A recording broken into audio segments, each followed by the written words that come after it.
Livro de Marcos, capítulo de número 5, e para ganharmos tempo, nós vamos ler a partir do versículo de número 38.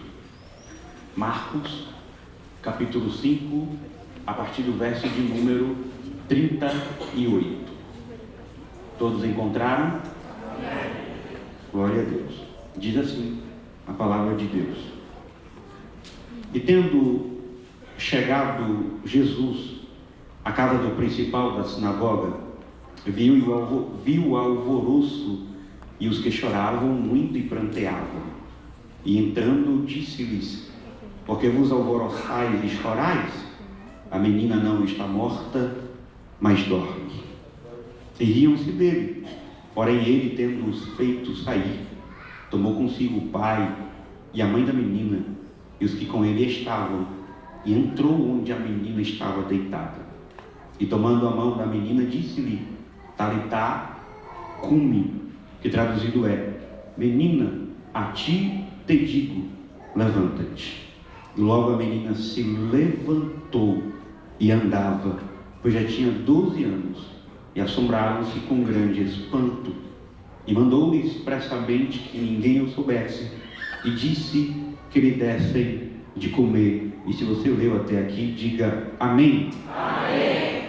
Repita comigo, por favor. A menina não está morta, mas dorme. Tome seu assento, dando glórias a Deus em nome de Jesus. Meus irmãos, para mim, esta noite é motivo de grande alegria. Hoje Deus me deu esta bênção, este privilégio de estar ministrando sua palavra e podendo retornar a esta casa, a casa onde eu cresci. Para os que não me conhecem, eu nasci aqui, cresci aqui, e só para você ter noção, a casa que tinha aqui ao lado, quando ainda a igreja era de tábua, havia uma casa aqui ao lado, em que o pastor Ulisses, que estava em cima, cedeu para nós, para que possamos morar. Então eu tenho uma história aqui. A primeira vez que eu ministrei na vida foi aqui, aos 8 anos de idade. Alguns irmãos até lembram, comentei com alguns, foi um culto de crianças, em que a Natália e o pastor Paulo, eles eram líderes do ministério infantil, e me convidaram para estar ministrando. E eu lembro que eu passei a semana indo na casa da Natália para preparar o sermão. A gente tinha ali mais ou menos umas 5 a 10 coisas só de sermão. Quando eu cheguei aqui para ministrar, eu estava tão nervoso, tão tímido, que eu comecei a chorar. Eu dei a paz do Senhor para a igreja, falei 2 palavras ali e comecei a chorar. Alguns irmãos acharam que era eu sentindo a presença do Espírito e começaram a dar glória. Mas não, era nervosismo mesmo. Comecei a chorar, não consegui terminar a mensagem. A irmã Natália que terminou, porque eu não consegui naquele dia, mas foi importante. Aquele dia foi muito importante, determinante para que hoje eu estivesse aqui.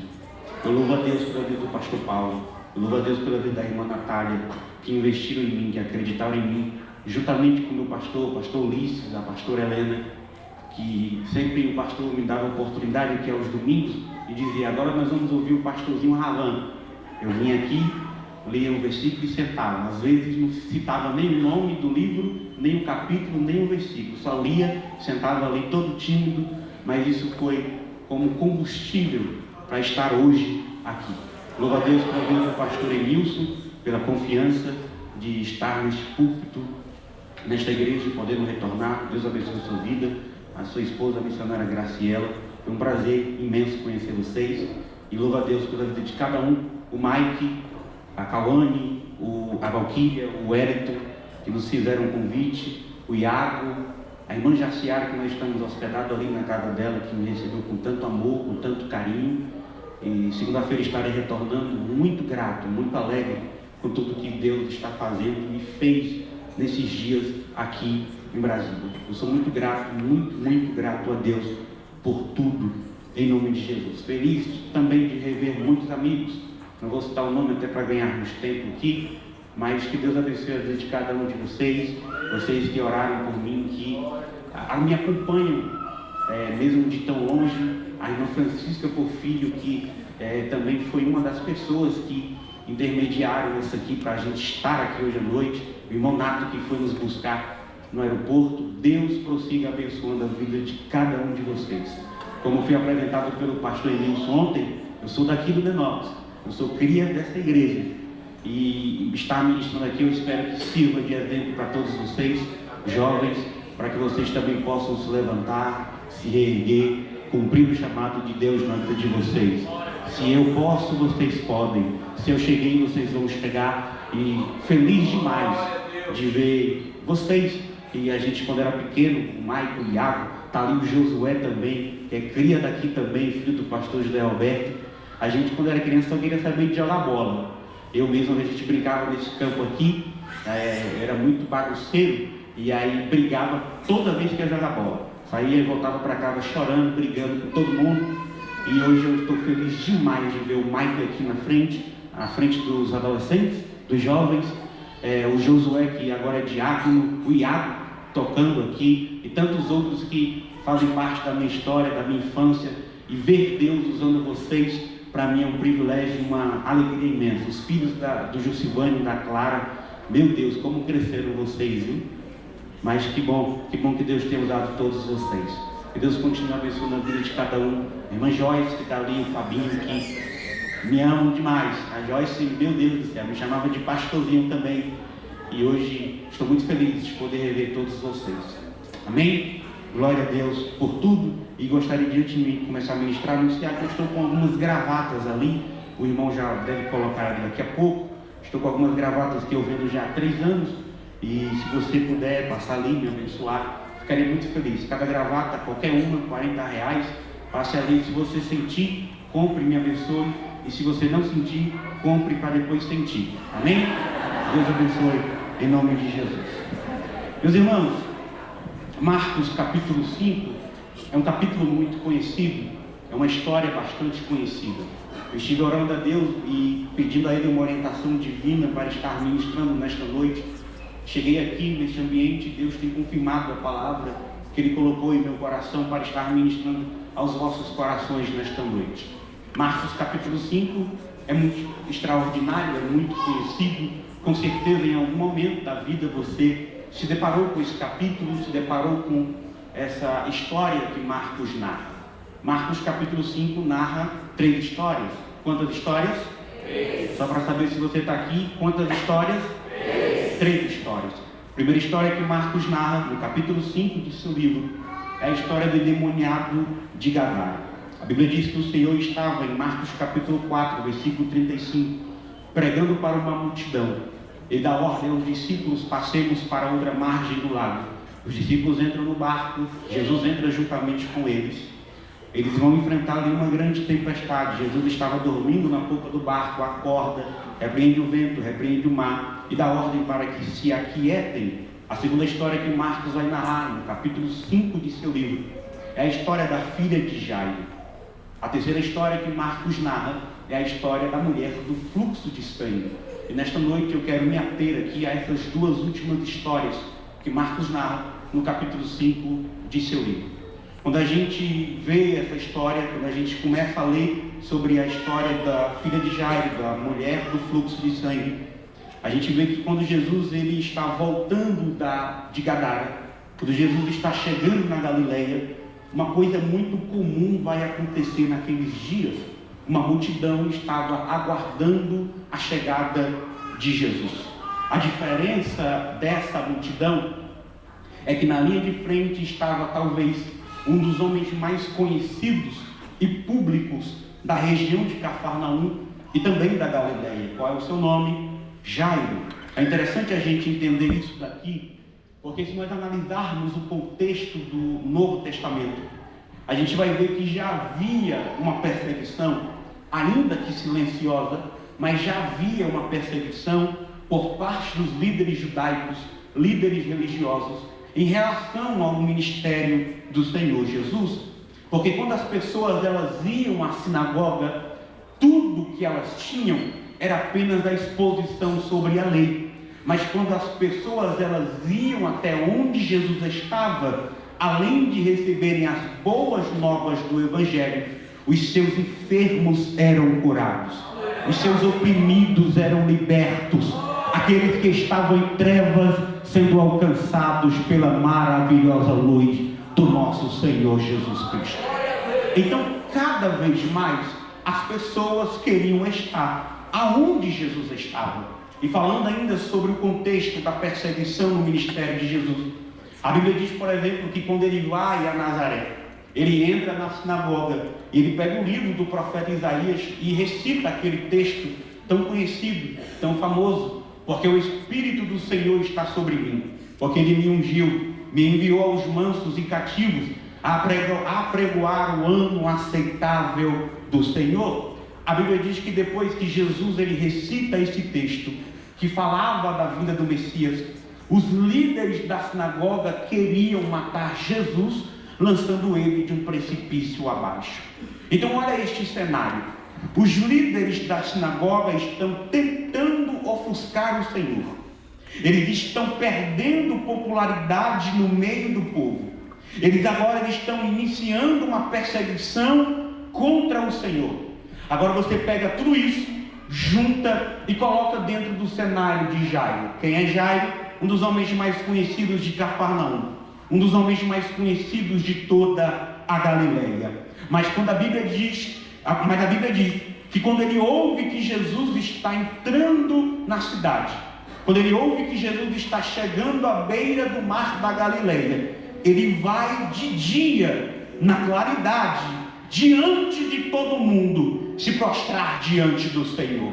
Nicodemos, por exemplo, ele até vai até Jesus, mas ele vai de noite, para não ser visto, para não ser reconhecido. Jairo não, Jairo foi de dia, porque ele não está muito preocupado sobre o que as pessoas irão pensar ou julgar sobre a atitude dele. Ele entende, eu tenho um problema terrível na minha casa, a minha filha está doente, mas eu sei que o Senhor tem poder para curá-la de toda e qualquer enfermidade.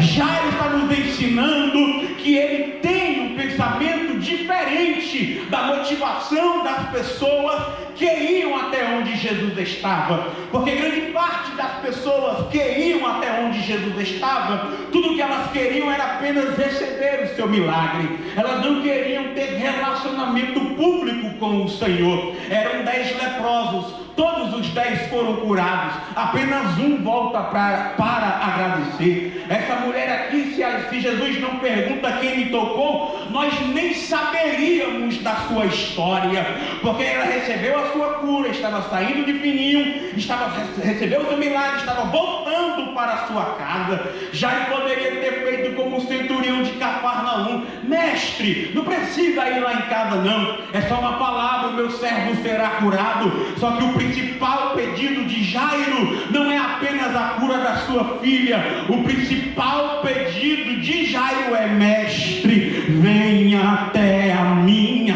casa. Jairo nos ensina aqui uma coisa muito especial, guarde isso por favor. Milagres são bons, mas melhor do que milagres é ter o Deus dos milagres dentro da nossa casa. Jairo está nos ensinando que receber bênçãos são muito bons, mas melhor do que as bênçãos é ter o Deus das bênçãos guiando a nossa casa, guiando a nossa família, guiando a nossa história. Ai, irmão, vim pregar para a gente nesta noite que talvez tenha se envolvido com Deus apenas por milagres. Vai doer, mas eu preciso dizer isso daqui. O grande problema da nossa geração é que nós nos envolvemos com Deus apenas na busca de milagres. Já percebeu que quando a prova aperta, já percebeu que quando a enfermidade chega, já percebeu que quando falta o dinheiro, falta o que comer, gente que estava 10 anos sem vir na igreja, volta para vir para a igreja, recebe o milagre, recebe a cura, recebe a provisão e depois vira as costas para o Senhor Jesus. Mas nesta noite eu estou pregando diante de uma igreja que não se relaciona apenas com Deus, apenas por milagres, mas eu estou pregando para jovem, eu estou pregando para adolescente, eu estou pregando para a senhora, eu estou pregando para o Senhor, que independente da situação, adora o Deus dos céus, que independente se está na luta, se está na bênção, adora o Deus dos céus. Eu estou pregando para a gente nesta noite preciso adorar aquele que me criou. Quantos nesta noite vieram adorar ao Deus do céu? O Deus de Israel, Ele está aqui. O Deus de Abraão, de Isaac, de Jacó, Ele já chegou neste ambiente. Dá a melhor glória a Deus que você pode dar nesta noite. Levante as suas mãos, porque Ele está neste ambiente.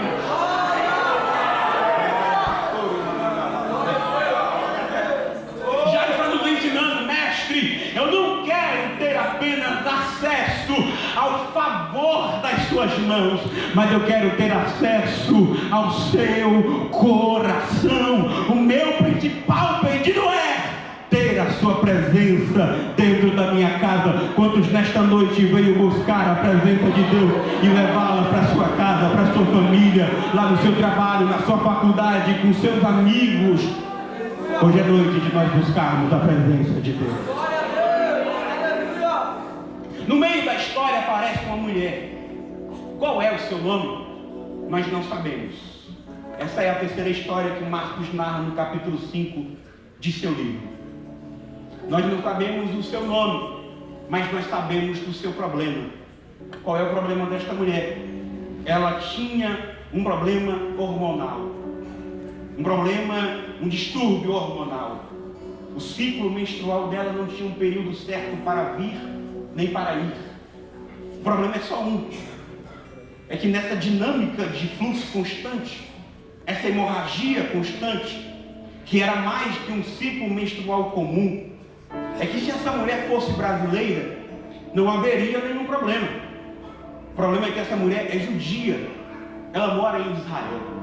E a lei dos judeus ela é muito clara ao dizer que quando a mulher estivesse nesse período, ela era considerada cerimonialmente impura. Ela deveria se afastar da cidade. Ela precisaria ir para um arraial que ficava do lado de fora da cidade, onde juntamente com outras mulheres, ela aguardaria o seu sangue estancar. É aí que está o problema. Entravam novas mulheres, o sangue delas estancava. Saíam, retornavam para suas casas, retornavam para as suas famílias, retornavam para os seus amigos, mas o sangue desta mulher que Marcos está narrando não estancava. O sangue não parava de jorrar. O sangue continuava dia após dia. O problema aqui é que isso daqui revela que esta mulher fazia muito tempo que ela não ia na sua casa. E Marcos dá um detalhe extraordinário. São 12 anos sem ir na sua casa. São 12 anos sem ver a sua família. São 12 anos talvez sem ver o rosto dos seus pais.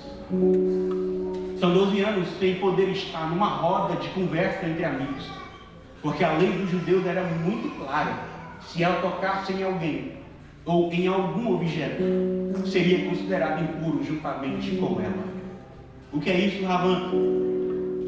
Isso mostra, isso evidencia que ela não precisava apenas de uma cura física, mas de uma cura emocional. Ela não precisava apenas de uma cura no seu corpo, mas na sua mente. Ela não precisava apenas de uma cura exterior, mas também interior. Ela carregava traumas. Ela carregava feridas em seu coração. Mas a boa notícia é que Jesus Cristo de Nazaré, Ele também tem poder sobre toda e qualquer enfermidade emocional. Talvez eu esteja pregando para a gente nesta noite que foi ferido. Talvez eu esteja pregando para a gente nesta noite que está com seu emocional completamente abatido. Talvez eu esteja pregando para a gente nesta noite que está esgotado psicologicamente. Talvez eu estou pregando para a gente nesta noite que está com a sua alma como que dilacerada.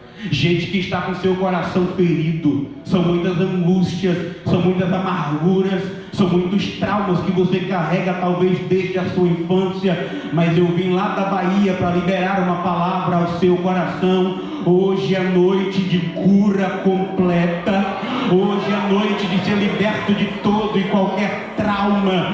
Eu não sei quem te feriu, eu não sei quem te caluniou, eu não sei quem te perseguiu, eu não sei quem te xingou, eu não sei como está a sua vida aqui neste momento, nesta noite, e eu estou pregando para corações feridos, eu estou pregando para almas abatidas, mas hoje é noite que o Senhor Jesus, Ele vai visitar a tua alma, Ele vai visitar o teu interior. Levanta a mão e recebe quem quer isso daqui.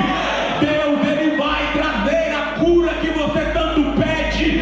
Deus, Ele vai te libertar dos teus traumas, Ele vai te visitar e entrar por renovo. Quantos podem adorar ao Deus dos céus? Ele está neste ambiente. Recebe a cura do Senhor neste momento.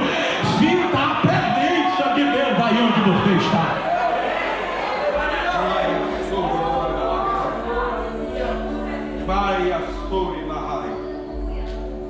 Dentro desse contexto, dentro dessa história, a mulher vai ensinar algumas coisas pra gente aqui. Primeira coisa é que essa mulher ensina aqui pra gente é que havia mais pessoas doentes naquela multidão, esperando um milagre. Mas além dela, outra pessoa, Marcos não narra que foi curado neste momento de Jesus sendo seguido, na verdade, por uma multidão.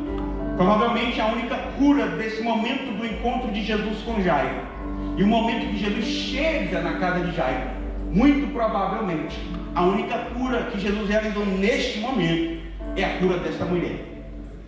Havia mais pessoas enfermas, mas ela é a única que Marcos narra que fora curada.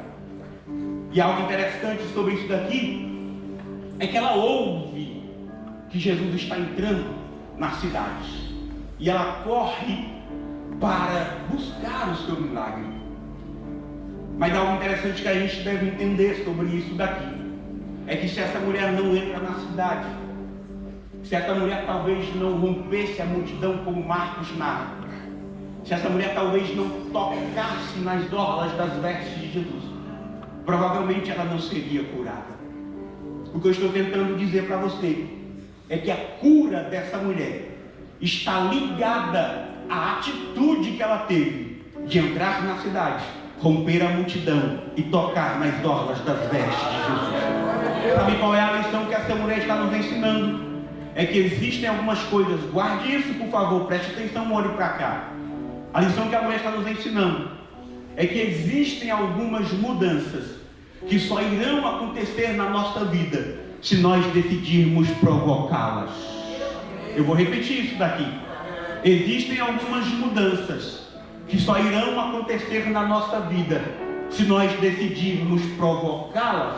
Se ela não entra na cidade, não seria curada. Se ela não rompe a multidão, não seria curada. Se ela não toca nas orlas das vestes de Jesus, não seria curada. Eu me lembro do rei Ezequias.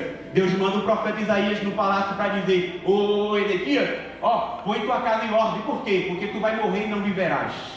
Ele ouvindo isso daqui, ele vira o rosto para a parede e começa a orar mais ou menos assim: Deus de Israel, Deus de Judá, eu trouxe de volta a adoração ao Deus de Israel aqui em Judá. Eu restaurei o altar. E agora eu vou morrer. Eu gosto do pastor Genival Bento, que ele disse que o profeta Isaías ainda estava saindo pelas portas do palácio. Deus disse para Isaías: ô Isaías, volta lá. Por que, Deus? Volta lá e diga para ele que ele não vai morrer, vai viver mais 15 anos. O que é isso, pregador? É que se ele não ora, morreria no outro dia. Se ele não clama, morreria no outro dia. Se essa mulher não decide tocar nas orlas das vestes de Jesus, não receberia a sua cura. Eu vim pregar para a gente nesta noite, meu Deus do céu, me ajuda a pregar em nome de Jesus. Eu vim pregar para a gente nesta noite, liberar uma palavra de Deus sobre a sua vida. Existem mudanças que no mundo espiritual já estão prontas para acontecer na sua vida. Existem milagres que Deus já liberou a ordem nos céus para derramar sobre a sua história, mas você não tem visto essas mudanças porque você talvez está muito acomodado na sua zona de conforto, esperando Jesus sair da cidade e ir atrás de você. Mas essa mulher nos ensina uma lição: Jesus está entrando na cidade. Se ele não sair ao meu encontro, eu vou ao encontro dele. Se Jesus não vier ao meu encontro, eu vou ao encontro dele. Meu Deus do céu, eu fico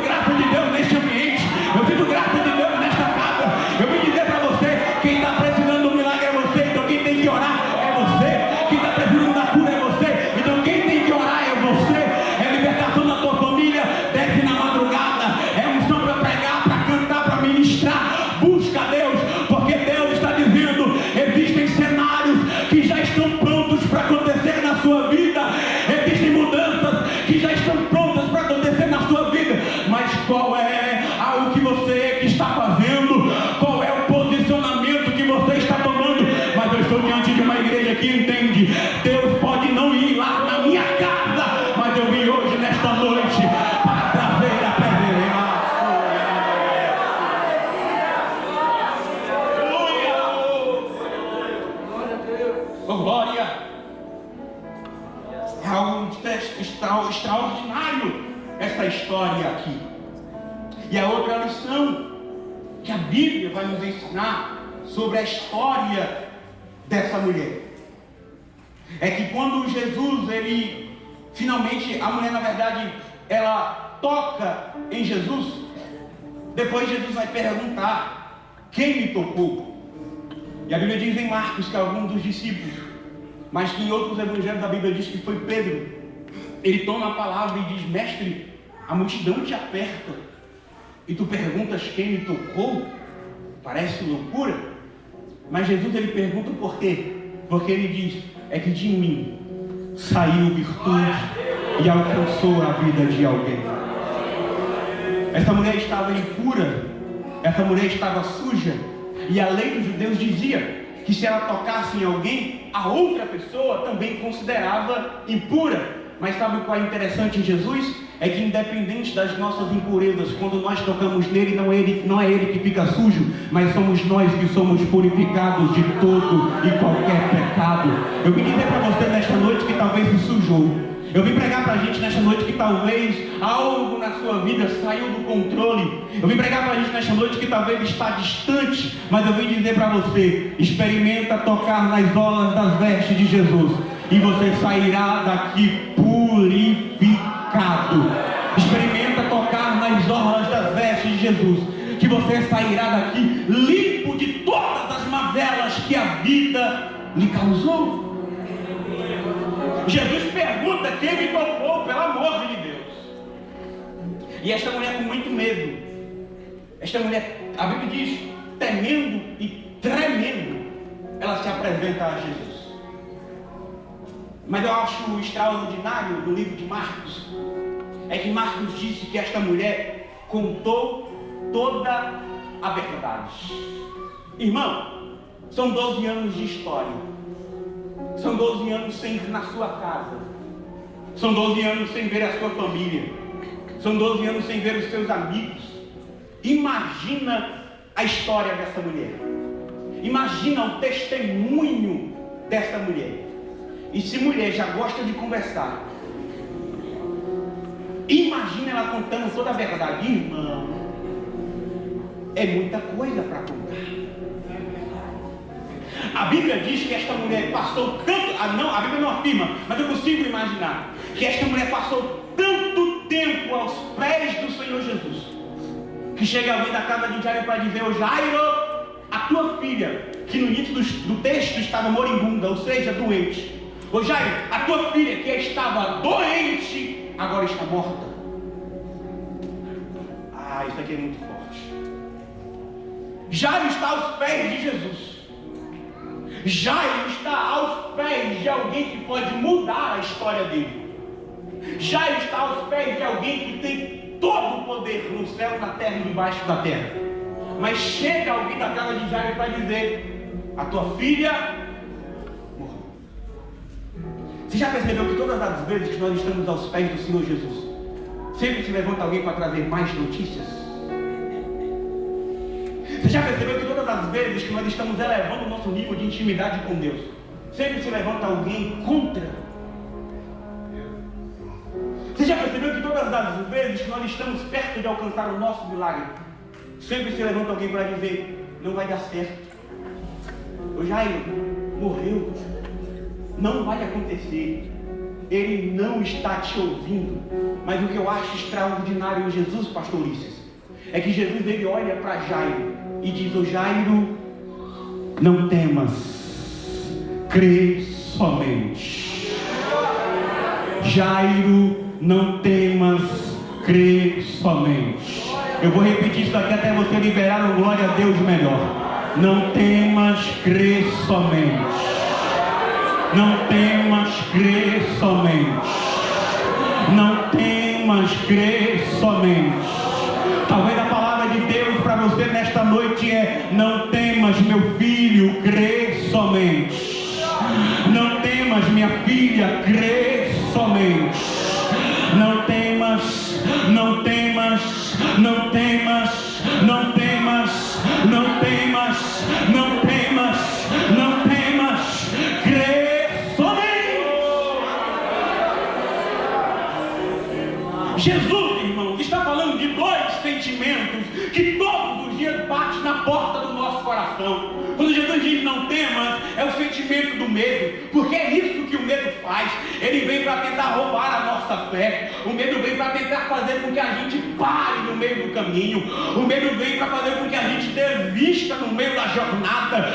Mas perceba que Jesus disse, não temas, mas também crê somente. É o sentimento da fé, porque todas as vezes que o medo vem para tentar fazer com que a gente pare, de novo o sentimento da fé inunda o nosso coração, alegra a nossa alma e nos dá ânimo para caminhar mais um pouco. Quantos podem dar glórias a Deus por isso? Ainda falando sobre o medo, eu me lembro do apóstolo Pedro. Olha o que Pedro vai dizer em uma de suas cartas. Ele diz, vigiai-vos, porque o diabo, vosso adversário, ele vem rugindo como leão, buscando a quem possa tragar. É muito interessante essa figura de linguagem que Pedro vai utilizar para representar o diabo. Ele diz, olha, o diabo é como o leão. Fazendo uma rápida análise na vida do leão, quando ele usa o rugido para atacar as suas presas, é porque ele está velho. Ele não tem mais a mesma força, ele não tem mais a mesma velocidade, ele não tem mais a mesma visão. Então quando ele avista, ele vê, ele contempla ali alguns animais, e para ele matá-los, o que ele faz? Ele não vai atacá-los, ele se esconde atrás de uma moita, atrás de uma pedra, e começa a rugir. Os animais, ouvindo o rugido do leão, começam a se dispersar, e alguns acabam indo ao encontro do leão e tendo a sua vida tragada. Mas perceba que Pedro não disse que o diabo é um leão, ele é apenas como um leão, porque o verdadeiro leão, nós sabemos muito bem quem ele é. O verdadeiro leão, eu vim pregar nesta noite, o verdadeiro leão é o leão da tribo de Judá. O leão da tribo de Judá, ele já está neste ambiente. O leão da tribo de Judá, ele desceu nesta casa e está dizendo ao teu coração, nesta peleja não tereis de pelejar. O leão da tribo de Judá, ele me libera dizer nesta noite, eu vi o teu clamor nestes dias, eu vi as noites que você não dormiu por esses dias, eu vi a tua alma angustiada, eu vi a tua alma entristecida, mas eu, o leão da tribo de Judá, estou nesta noite dizendo, não temas, crê somente. Não temas, crê somente. Não temas, crê somente. Quando vieram adorar ao leão da tribo de Judá, levante as suas mãos e dê glórias a Deus. O leão da tribo de Judá, ele está nesta casa. Algo interessante é que depois que ela conta toda a verdade, e Jesus libera essa ordem, não temas, crê somente, Jesus finalmente vai à casa de Jairo e chega na casa de Jairo. Quando Jesus chega, percebe o quê? Um alvoroço. A casa estava lotada. O velório da menina já estava acontecendo. Por quê? Porque a Bíblia diz que as carpindeiras, que eram pagas para chorar, recebiam dinheiro para lamentar e chorar na hora do velório, elas começam a rir. Mas por que elas riram? Porque quando Jesus chega, Jesus diz, a menina não está morta, mas a menina não está morta. Oi, irmão, você está aqui ainda? A menina não está morta, mas peraí.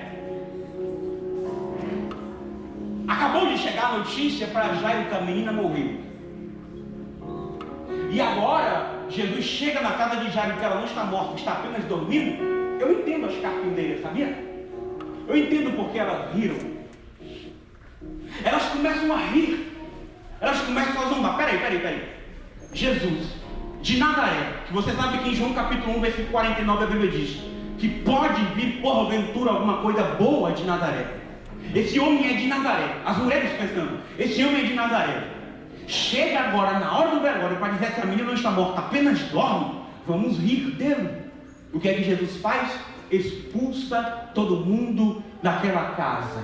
Por quê? Porque Jesus está dizendo para Jairo, o Jairo, é esse tipo de gente que você permite entrar na tua casa. É esse tipo de gente que você permite sentar na tua mesa contigo. Gente que não acredita na sua história. Gente que não acredita no seu milagre.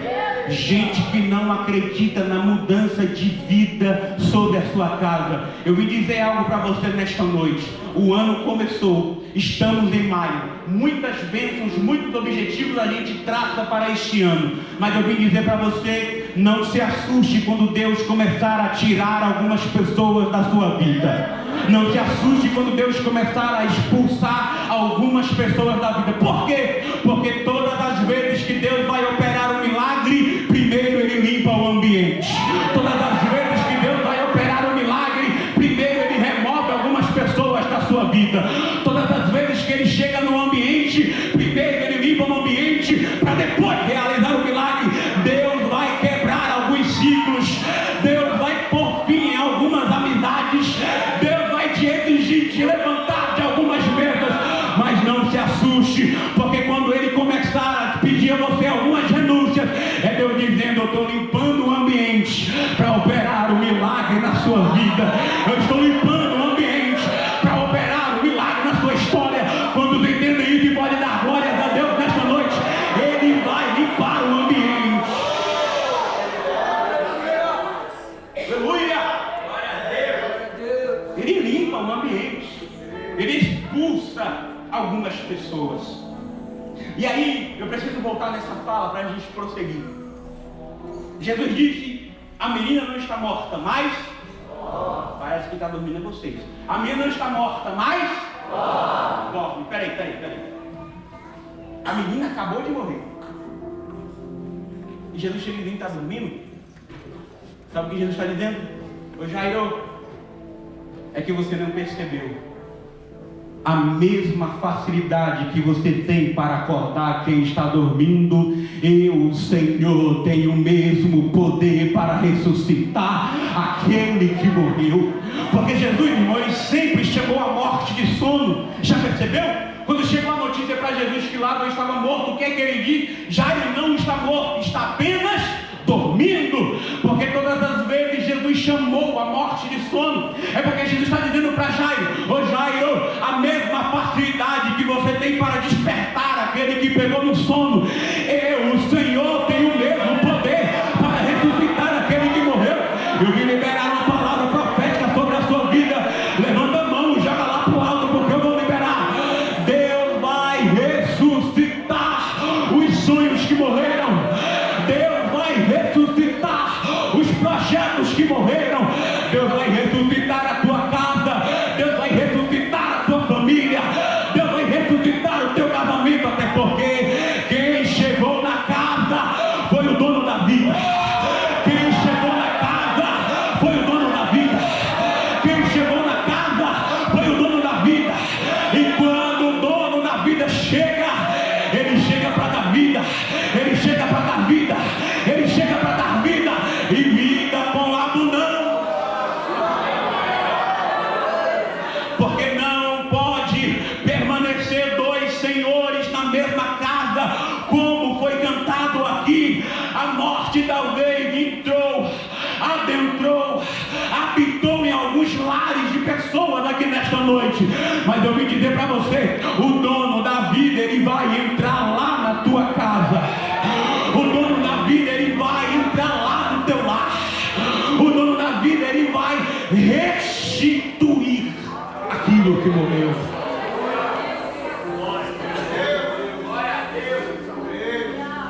Calma, Jairo. Calma, Jairo. A menina não está morta, apenas dorme. Jesus vai ao quarto da menina. Ele leva apenas os pais da menina, Pedro, Tiago e João. Por quê? Porque algumas experiências com Deus não dá para levar todo mundo.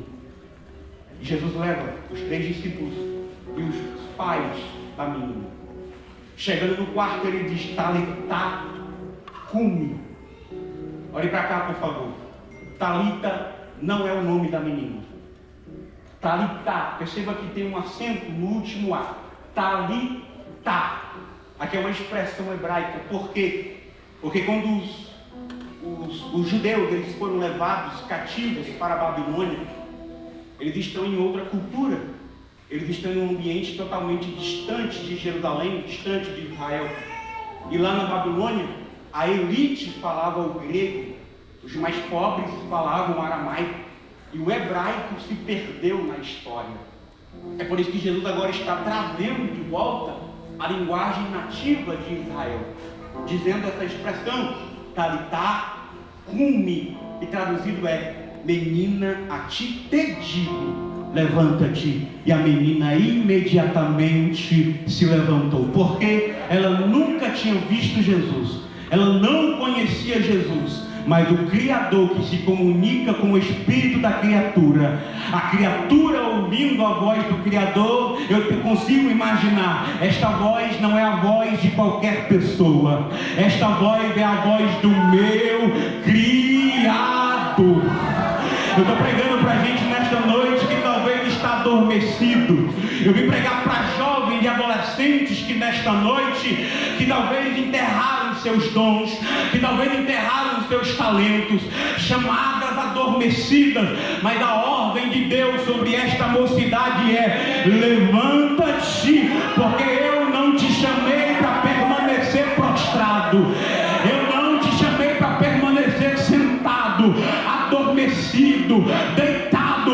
Hoje é noite que Deus vai acordar, hoje é noite que Deus vai despertar sonhos, chamadas, ministérios, gente que nunca mais pregou, te prepara, pastor, porque vai voltar a pregar. Gente que nunca mais cantou, te prepara, igreja, porque vai voltar a cantar. Deus vai visitar vocês e vai restaurar chamadas. Quando daqui acreditam e podem levantar as mãos, Deus estará mexendo.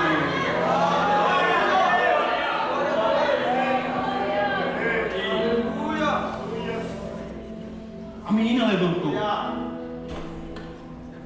O último relato histórico de ressurreição em Israel tinha sido 700 anos antes dessa história.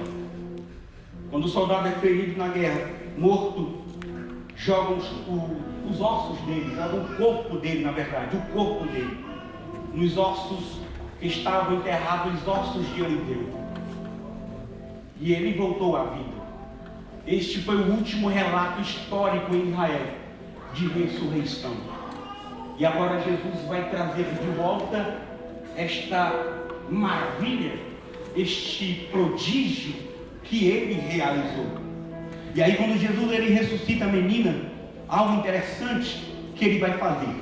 Primeiro é dizer aos pais que dessem de comer a ela. Isso aqui mexe comigo, por quê? Porque dentro da nossa capacidade, dentro da nossa humanidade, dentro daquilo que as nossas mãos podem fazer, operar, qual é mais fácil? Ressuscitar alguém ou alimentar uma pessoa? Alimentar uma pessoa, a não ser que você tenha o dom de ressuscitar mortos. Que Deus te abençoe e você ore por mim depois para eu receber este dom também. Mas se assim como eu, você não tem este dom, é mais fácil para nós alimentar uma pessoa. Mas algo interessante em Jesus é que ele ressuscita, mas não alimenta. Ele ressuscita, mas não dá de comer. A ordem é clara aos pais: deem de comer, porque é regra da vida. Se nós não nos alimentarmos corretamente, se nós não nos hidratarmos corretamente, vamos ter sérios problemas de saúde e talvez chegar à morte. O que Jesus está dizendo para Jairo e a mãe da menina é: alimentem, porque eu já ressuscitei, mas agora a parte de alimentar é de vocês. Alimentem, por quê? Porque se vocês não alimentarem, vai voltar a morrer. E se voltar a morrer, não é porque eu não quis operar, não é porque eu não quis fazer, mas porque vocês não assumiram a vossa responsabilidade. Eu estou pregando para a gente nesta noite dizer ao teu coração: quando Deus entregar um projeto vivo nas tuas mãos, pelo amor de Deus, alimente. Quando Deus te entregar uma chamada nas tuas mãos, pelo amor favor de Deus, alimente. Quando Deus te entregar algo poderoso nas tuas mãos, por favor, alimente. Porque se você não alimentar, vai morrer. Mas nesta noite eu vim pregar para gente que está alimentando o projeto que Deus entregou nas tuas mãos. Deixa eu ver quem veio nesta noite, que tem alimentado este projeto. Gente que tem alimentado a tua chamada. Deus está dizendo, alimente, porque é vossa responsabilidade. Eu estou vendo algumas pessoas com caneta e papel, anote isso. Sabe por que Jesus diz para os pais dar de comer? É Jesus dizendo, é que Deus faz tudo, irmão, menos a nossa parte. A parte de ressuscitar é de Deus. Agora de alimentar é tua. Aquilo que é sobrenatural, deixa com ele resolve. Mas aquilo que é natural, não, por favor, assuma a sua responsabilidade e não transfira para outros. A parte de alimentar é tua. Agora algo interessante, já estou caminhando para a conclusão. É que Jesus, ele vai ressuscitar essa menina. E dentro do Novo Testamento, dentro do tempo que Jesus passou na terra, de 3 anos e meio, cumprindo o seu ministério, enquanto ele estava aqui, ele vai ressuscitar apenas 3 pessoas. Quantas pessoas? 3. Só para saber se você está aqui, quantas pessoas? 3 pessoas. A primeira pessoa que Jesus ressuscita no Novo Testamento, enquanto ele estava aqui na terra, é justamente a filha de Jairo, que estava morta há mais ou menos 1 hora. Quantas horas? 1 hora. A segunda pessoa que Jesus ressuscita no Novo Testamento, enquanto esteve na terra, é o filho da viúva de Naim, que estava morto mais ou menos 24 horas. Quantas horas? 24 horas. A terceira pessoa que Jesus ressuscita no Novo Testamento, enquanto esteve na terra, é Lázaro. Lázaro estava morto há quantos dias? 4 dias. Perceba que o tempo vai aumentando. Primeiro você tem 1 hora, depois você tem 24 horas, e depois você tem 4 dias. Sabe qual é a lição que a Bíblia está nos ensinando? É que Deus sempre trabalha com medidas cada vez maiores. Deus sempre trabalha com medidas cada vez maiores. Pregador, o que isso aplica na minha vida? Eu explico. É que quando Deus ele operar o milagre na tua vida, te prepara. O próximo será ainda maior. Quando Deus ele operar uma cura lá na tua família, te prepara. Ele vai realizar uma cura ainda maior. Se você acha que o que Deus já fez na tua vida foi grande demais, é porque você não conhece o Deus que você serve. Eu vim pregar e ministrar sobre esta igreja nesta noite. Levante as tuas mãos, porque é profético isso daqui. Os melhores anos da sua vida ainda estão por vir. Os maiores milagres que Deus vai operar na tua vida ainda vão chegar. As maiores curas que Ele vai manifestar na tua história ainda não chegou, ainda vai chegar, porque Deus sempre trabalha com medidas cada vez maiores, cada vez maiores, cada vez maiores, cada vez maior.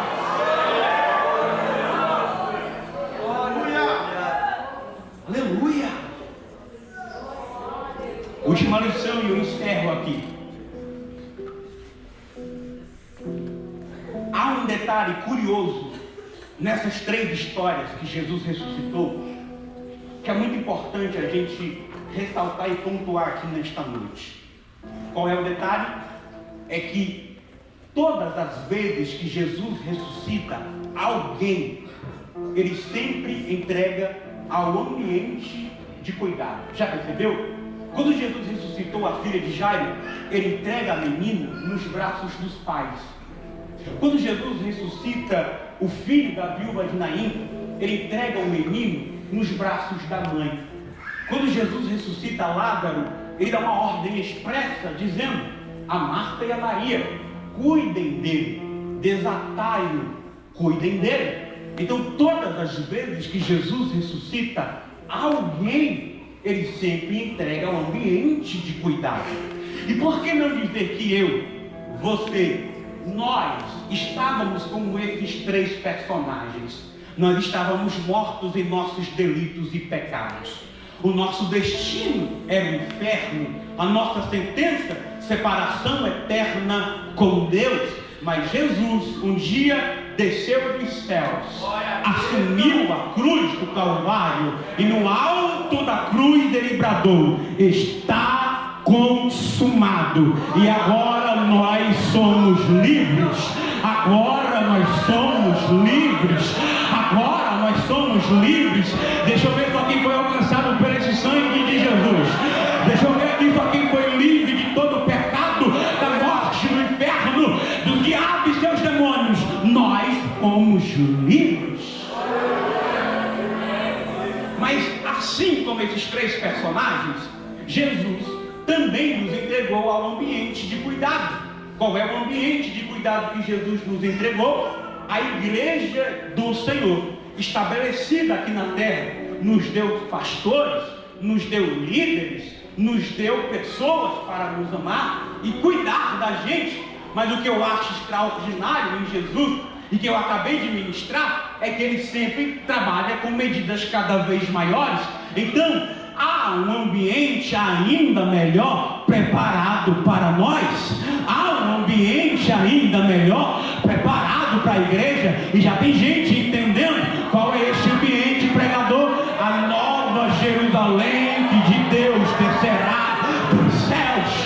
Se você acha que aqui está sendo bem cuidado, se você acha que aqui você foi tratado, curado, entenda, há um ambiente de glória preparado para nós, que é melhor do que qualquer ambiente nesta terra. É a nova Jerusalém, é o céu de glória, que em João capítulo 14 Jesus disse: não se turbe o vosso coração, crede em Deus, crede também em mim, porque na casa de meu pai há muitas moradas. Se não fosse assim eu vos teria dito. Ele diz no versículo 3: eu irei, mas voltarei outra vez e vos levarei para mim mesmo. Deixa eu ver nesta noite quem ainda aguarda por este ambiente de cuidado celestial. Quantos nesta noite não perderam ainda a esperança, a da mensagem do céu? Há um céu de glória preparado para você. Há um céu de glória preparado para a tua casa. Recebe porque é profético. Há um céu de glória preparado para esta igreja.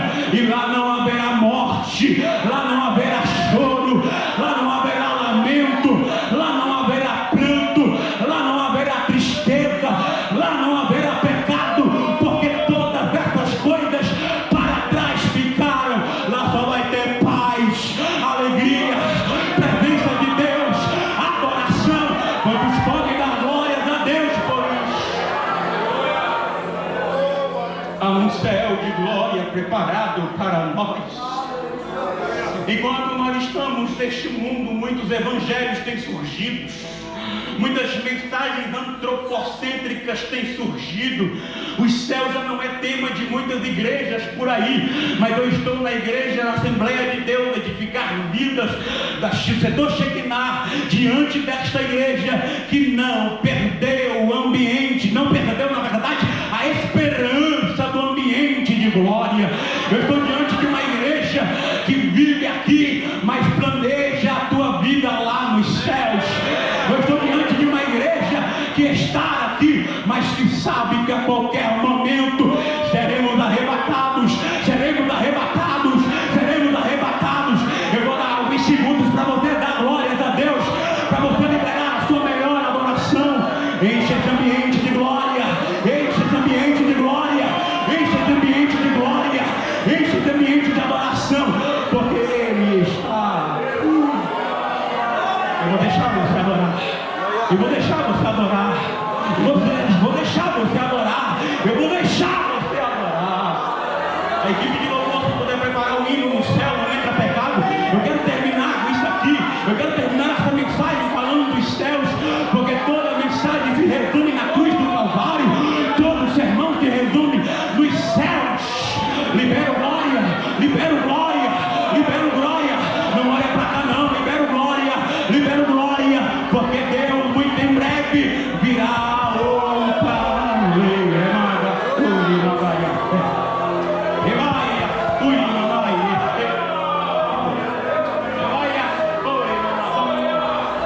Eu estou pregando para a gente que talvez o inimigo tenha investido ciladas.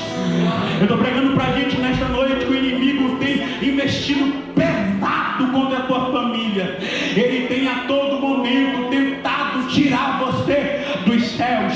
Ele tem a todo momento tentando tirar a tua família desta casa, tirar a tua família da igreja, da presença do Senhor. Mas eu vim dizer para você: não vai sair ninguém, não vai sair ninguém, porque Cristo voltará. Você e sua casa será arrebatada para os céus. Você conhece esse hino? Nós somos assembleianos pentecostais. Levante da sua cadeira, por favor. E erga a sua voz. Levante a sua oração. E grita para todo mundo isso daqui. Pelo amor de Deus, se desprenda de tudo aquilo que tem interferido a sua oração. Faça como Jairo. Não se preocupe sobre o que irão pensar sobre a sua atitude. Levante as suas mãos, dê glória a Deus, libere a sua glória, porque Deus está deixando ir. Você conhece esse trecho? Canta!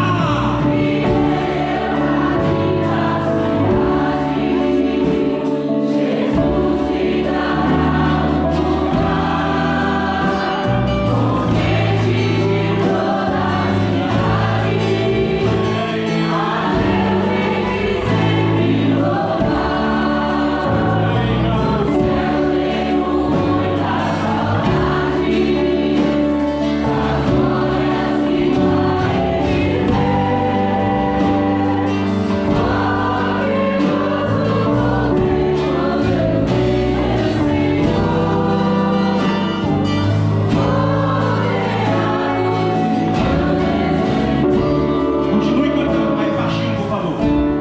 Pode continuar. Esta noite eu gostaria de fazer um convite. Há alguém entre nós que não é evangélico? Levante as suas mãos só para te conhecer. Há alguém entre nós que não é evangélico? Há alguém entre nós que está afastado dos caminhos do Senhor? Levante a sua mão. Tem alguém? Tem alguém que entrou aqui que não é crente? Tem alguém que está há anos, talvez, longe da presença de Deus? Tem alguém aqui nesta noite? Não tem ninguém? Todos são crentes? Glória a Deus. Então, se você é crente, você conhece esse hino, erga a sua voz e cante isso, por favor.